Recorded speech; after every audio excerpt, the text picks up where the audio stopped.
the last 20 years, managers have come to realize that competitiveness depends on being able to find and keep talent.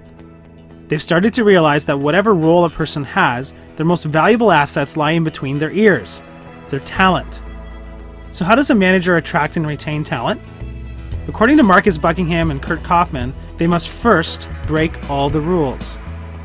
Join us for the next 10 minutes to find out why and what we should break to do what great managers do differently. Lesson 1. The defining dozen. Buckingham and Coffman spent a significant amount of time interviewing great managers and researching leading companies to distill the essence of a great workplace. What did they find? By considering the answers to 12 questions, an organization can measure where it is on the scale regarding their ability to attract and retain talent. These questions don't necessarily give a recipe, but what they do is cover the key elements. The questions are: 1. Do I know what is expected of me at work?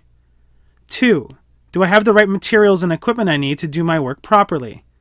3. At work, do I have the opportunity to do what I do best every day? 4. In the last 7 days, have I received recognition or praise for good work? 5. Does my supervisor or someone at work seem to care about me as a person? 6. Is there someone at work who encourages my development? 7. At work, do my opinions seem to count? 8. Does the mission/purpose of my company make me feel like my work is important? 9. Are my coworkers committed to doing quality work? 10. Do I have a best friend at work? 11. In the last 6 months, have I talked with someone at work about my progress? And 12. At work, have I had the opportunities to learn and grow? By considering these 12 questions alone, we've probably enough to focus on and start revising our talent retention strategy. But that's only the first 30 pages of the book. Buckingham and Coffman offer much more, so let's press on. Lesson 2. Climb every mountain.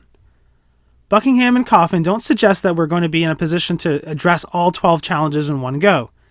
They compare progress towards creating positive answers for the 12 questions to climbing a mountain, and that aligning our companies to the questions is a journey. The first stage is base camp, and fundamentally helping our staff understand what the expectations of working for us are. What are they expected to do? How much can they expect to earn? Can they expect an office, a desk, a workstation? Effectively, they ask, what do I get? Aligning to the first 2 questions. The second stage is Camp 1. Having settled into the role, staff begin to ask different questions.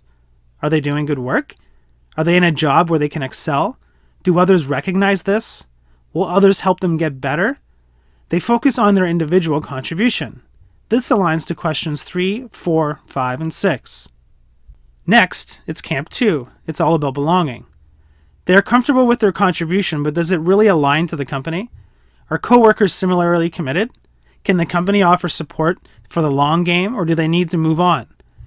Here, questions 7, 8, 9, and 10 are addressed. Camp 3 beckons and the summit is in sight. Here it's all about teamwork, pulling together in the same common and forward-moving direction. It leads to innovation, building and growth for self and the company. The last 2 questions, 11 and 12, are raised. With positive answers to all 12 questions, the summit has been reached. Focus is clear. Staff feel a sense of achievement, of belonging, of being in the zone at work. It's a great place to work with a great manager. So how does a great manager create this feeling? According to Buckingham and Coffman, they apply 4 skills, 4 rule-breaking actions. Lesson 3. Key number 1. Select for talent. Traditional managerial convention says that when we're recruiting, we should select a person based on their experience, intelligence, and determination. Buckingham and Coffman say, break this rule. Great managers select for talent. Great managers disagree with the common definition of talent. It's too narrow.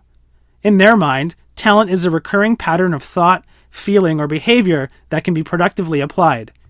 The right talent is fundamental. Much more than experience, much more than brain power, much more than willpower. They need to nurture talent to succeed.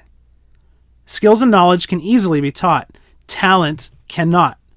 Skills are the how-tos of a role. They are the traits that can be passed on from one person to another. Buckingham and Coffman break talent into 3 categories. Striving talents, the why of a person. Why they do things, their drive, why they are who they are. Thinking talents, the how of a person. How they think, how they rationalize decisions, their values. Relating talents, the who of a person. Who they trust, who they confront, who they ignore. As a manager, we need to know what talents we want. At selection time, we need to look beyond the job title and description. Which talent is more aligned to our needs? Are we looking for drive? Then striving talent is our target. Are we looking for logic? Thinking talent is best.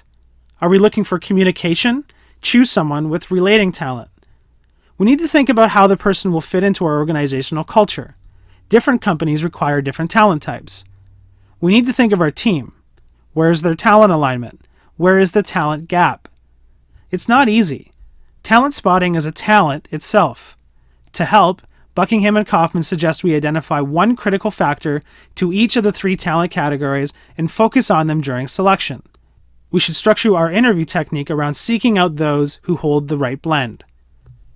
Lesson 4, key number 2, define the right outcomes. Managerial convention also states that when setting expectations, we should first define the right steps. Break this rule too. Great managers define the right outcomes. As a manager, we may think that we're in control, but we're not. Our staff, the people who report to us, have more. They can ultimately decide what they will do and how they will perform.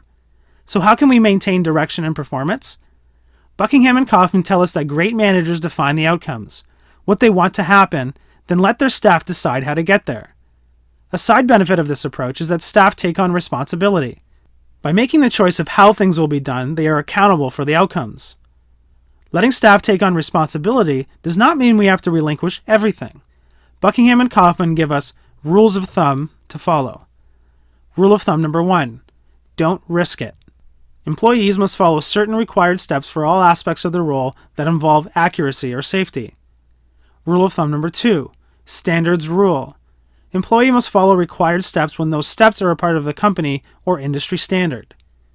Rule of thumb number 3, don't let creed overshadow the message. Required steps are useful only if they do not obscure the desired outcome. Rule of thumb number 4, there are no steps leading to customer satisfaction. Required steps only prevent dissatisfaction. They cannot drive customer satisfaction. All of these rules create a framework to allow a focus on outcomes. They identify what must remain and what can be given away in the process of achieving the desired outcome. Lesson number 5, key number 3, focus on strengths. Managerial convention states that when motivating a person, we should help them identify and overcome their weaknesses. Break this rule. Great managers focus on strengths. Good managers don't try to fix weaknesses. Good managers have recognized the unique talents of individuals and therefore focus on the strengths these bring and work around the weaknesses. Great managers build roles for people around their strengths, not around organizational hierarchies. This means that staff can focus on what they are wired to do. If we want to be a great manager, we must openly discuss strength exploitation with our staff. We need to sit down with them and say things like, "Bob, you are good with words. I want you to be our marketing copywriter." Treat people as you would want to be treated. We've all heard the guidance many times. Great managers ignore it. They recognize that behind the statement is conformity, making everyone similar. It also implies that we know best. But are we better than everyone else in each of their roles? I doubt it. Great managers treat staff as the staff wants to be treated. When a great manager sits down with a staff member, they're not fixing or correcting, they're looking for ways to further exploit the individual's talent. They seek to highlight and perfect the individual's unique style. They seek to create ways to help the individual avoid interference and help them focus on their strengths. Lesson 6, key number 4, find the right fit. Managerial convention states that when developing a person, we should help them learn and get promoted. Break this rule. Great managers help find the right fit. At some point in their employment, a staff member will ask their manager, "What's next for me? Where do I go from here?" Great managers help staff find roles that further expand what they're good at. What a manager should not do is promote to fill gaps in an org chart. Frequently, good workers don't make good supervisors. Great managers are good at feedback. They don't leave it to an annual performance review. After all, they're always on the lookout for better ways to exploit strengths, so feedback is constant.